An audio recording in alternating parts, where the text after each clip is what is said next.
Morning everybody, welcome back to the backyard. And I know it's been a little while since I've been back here. Just hasn't been a lot going on in the yard anyway, other than cleaning up after the hurricane. But anyway, I've gone ahead and gotten this bed cleaned out and leveled out nice and loose, and I've wet it down. And the reason is I'm going to be planting in it today, kind of a fall crop. And I'm going to be planting these right here. I don't know how well that's going to show up, how tiny these seeds are. Hang on, let me dump a few out just to give you an idea of how little these are. Tiny little seeds.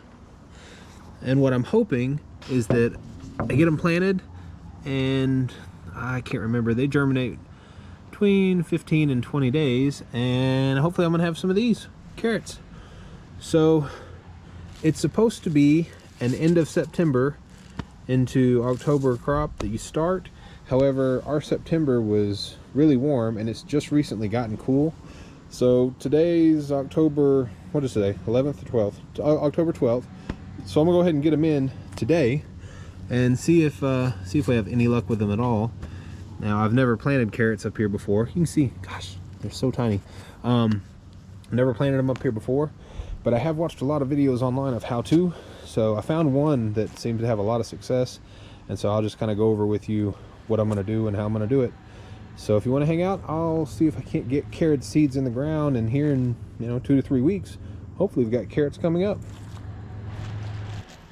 All right, so with the process that I saw online, I'm going to section off just this top edge of the bed, and I'm going to do a patch there, and then I'll go beyond this 2x6, and I'll do another patch there, and we'll do 2 different methods and see which one has the better yield.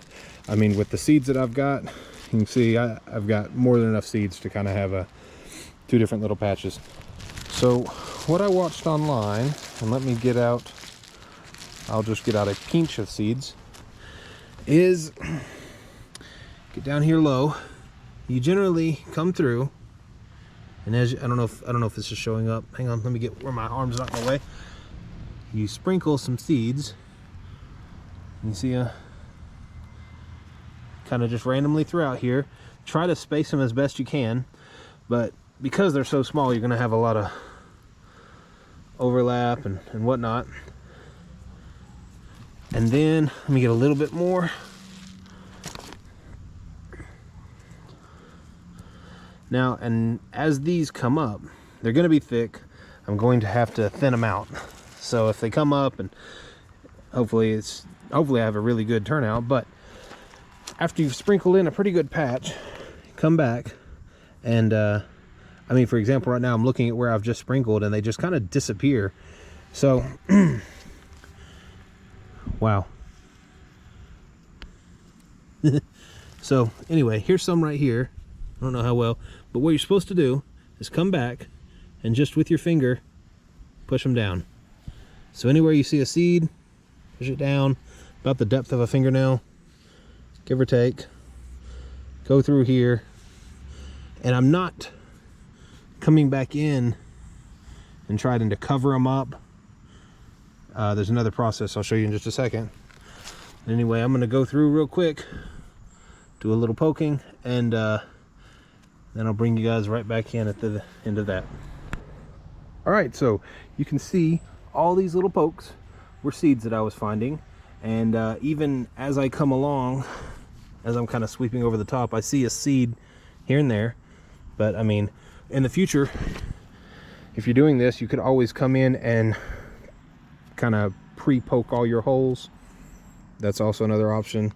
Like I said, I'm giving this a YouTube try just to see how it turns out.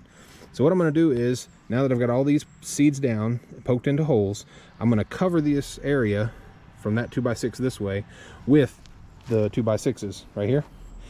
And what that's going to do is, A, it covers the holes up so nothing can get in there, no birds can get in there and get to my seeds. And also the 2x6s are going to keep the moisture under the board a lot better than if it's just exposed and in the sun. So earlier I had already watered the ground. You don't want to soak the area with your seeds, but they like to stay moist, so a good and happy medium. So what I'm going to do is I'm going to go ahead and cover these, or cover this area rather, with the 2x6s, and that's one way I'm going to do it. And on the other side of this, I'm going to run 1 or 2 rows, and I'm going to do a different way that I saw on YouTube just to see which one of these two has a better yield at the end. So I'm gonna go ahead and cover this up, get started on the cut a row or two and get those planted, and like I said, we will see what happens in the end.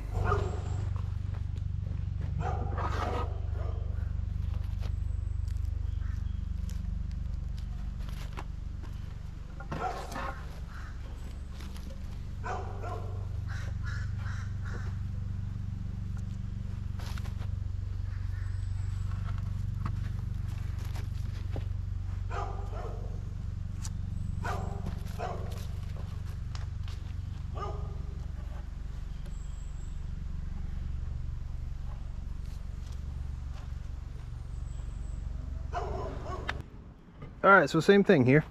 You can see I have two little rows cut here. I'm gonna take what's left of my seed, which you can see there's still a significant amount. It doesn't look like much, but this goes a long way. I'll put you guys down. I'll go ahead and lightly sprinkle into these rows, maybe about a pinch a row. And again, it's going to come up thick, but we will just thin them out once they come up. You can see it, I will have an excess of seeds here, so I probably could do a third row if I wanted to. I'm just gonna make sure. There we go. Let me look. All right, let's see real quick. As you can see down in the row, all these little itty bitties are the seeds. Let's see, yeah. So I've got 2 rows and I've got a little patch. I'm gonna come back with this, and once again, because this is already moist, I don't have to worry about soaking it down. You know, come back with your hand and just give it a light little brush. I mean, you don't want to pack it all, and just kind of just hide the seeds. You don't have to make sure they're buried deep. In fact, you don't want them really deep, just enough so that you don't see them. Let me go around.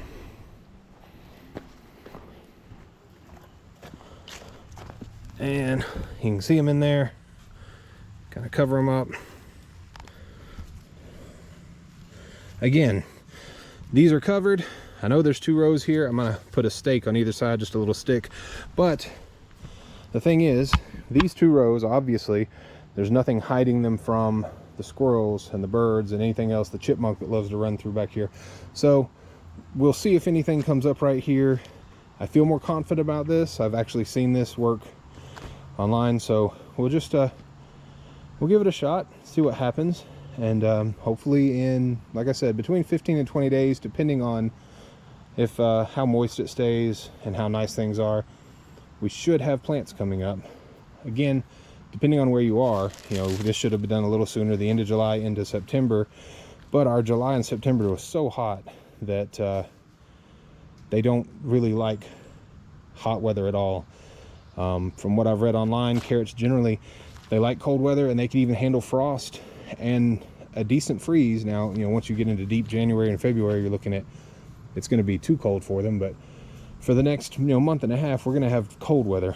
So I will, of course, come back. I'll probably do a short once they start popping up and give you a, you know, firsthand of this is what they look like, and see if we have any success. So that's going to be it for this weekend. I've got carrots in.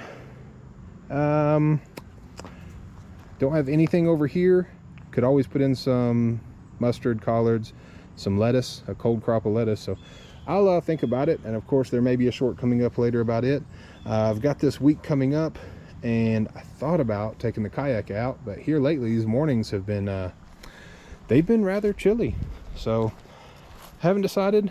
We will find out. We'll see what happens. But so that's it for today. Hopefully got a bunch of those on the way.